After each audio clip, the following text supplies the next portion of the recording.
কলিকাতা বিশ্ববিদ্যালয় BA 4th semester এবং 6th সেমিস্টারের সকল ছাত্রছাত্রী, তোমাদের জন্য আজকের এই ভিডিওটি খুবই গুরুত্বপূর্ণ হতে চলেছে। তোমাদের যাদের এডুকেশন সাবজেক্টটি রয়েছে, অর্থাৎ SEC B1 পেপারটি রয়েছে, তোমাদের জন্য আজকের এই ভিডিওটি খুবই গুরুত্বপূর্ণ হতে চলেছে। কারণ তোমাদের জন্য আজকের ফাইনাল এবং লাস্ট মিনিট সাজেশন নিয়ে আলোচনা করব। বেশ কিছু 10 নম্বরের প্রশ্ন ও 5 নম্বরের প্রশ্ন নিয়ে আলোচনা করব, যে প্রশ্নপত্রগুলি তোমাদের পরীক্ষায় আসার সম্ভাবনা খুবই রয়েছে, বলা চলে পরীক্ষায় তোমাদের এসে গেছে।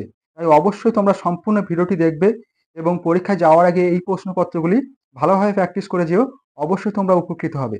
ভিডিওটি শুরু করার আগে তোমাদের কাছে একটাই রিকোয়েস্ট করব, তোমরা যারা আমার এই চ্যানেলে নতুন আছো, অবশ্যই তোমরা চ্যানেলটি সাবস্ক্রাইব করে রেখো এই ধরনের গুরুত্বপূর্ণ ভিডিও আরও পাওয়ার জন্য, এবং এই ভিডিওটি অবশ্যই তোমাদের বন্ধুদের কাছে শেয়ার করে দিও।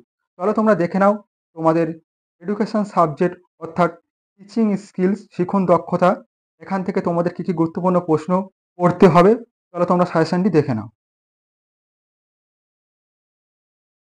দেখো তোমরা প্রশ্নপত্রগুলি দেখে নাও, তোমাদের জন্য কী কী গুরুত্বপূর্ণ প্রশ্ন রাখা হয়েছে তোমরা দেখে নাও।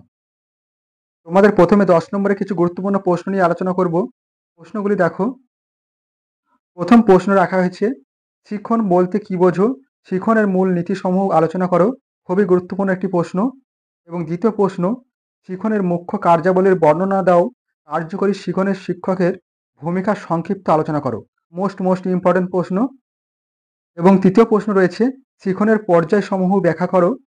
এবং চতুর্থ প্রশ্ন রয়েছে, অনুপাঠের অর্থ লেখো। অনুপাঠ পরিকল্পনার পর্যায়সমূহ সংক্ষেপে আলোচনা করো। ভেরি ইম্পর্টেন্ট প্রশ্ন। তোমাদের স্টার চিহ্ন দেওয়া হয়েছে, অবশ্যই তোমরা এই প্রশ্নপত্রগুলি ভালোভাবে প্র্যাকটিস করো, অবশ্যই তোমরা উপকৃত হবে।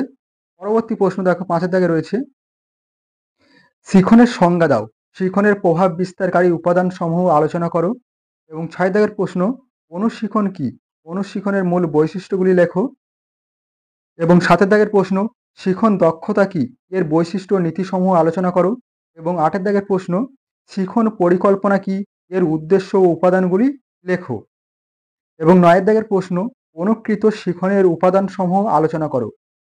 এই ছিল তোমাদের 10 নম্বরের মাত্র 9টি প্রশ্ন। তোমরা এখান থেকে যে প্রশ্নপত্রগুলি আলোচনা করা হলো, এই প্রশ্নপত্রগুলি পরীক্ষায় যাওয়ার আগে ভালোভাবে প্র্যাকটিস করে যেও, অবশ্যই তোমরা উপকৃত হবে।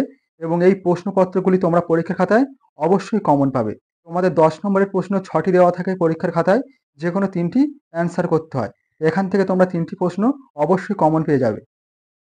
এবার চলো দেখে নাও তোমাদের 5 নম্বরের জন্য কী কী গুরুত্বপূর্ণ প্রশ্ন রাখা হয়েছে। তোমাদের 5 নম্বরের জন্য প্রশ্ন আসে, তোমাদের পরীক্ষার খাতায় টিকা আসে, 2টি দেওয়া থাকে,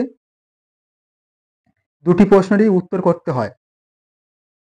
প্রথম প্রশ্ন রাখা হয়েছে, প্রথাগত শিখন ও অনুশিখনের পার্থক্য।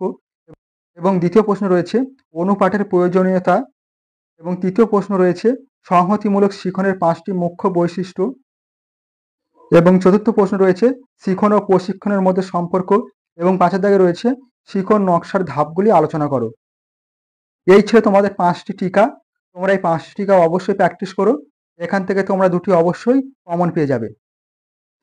যে প্রশ্নপত্রগুলি আলোচনা করা হলো, এই প্রশ্নপত্রগুলি ভালোভাবে প্র্যাকটিস করে যেও, পরীক্ষা যাওয়ার আগে অবশ্যই তোমরা উপকৃত হবে।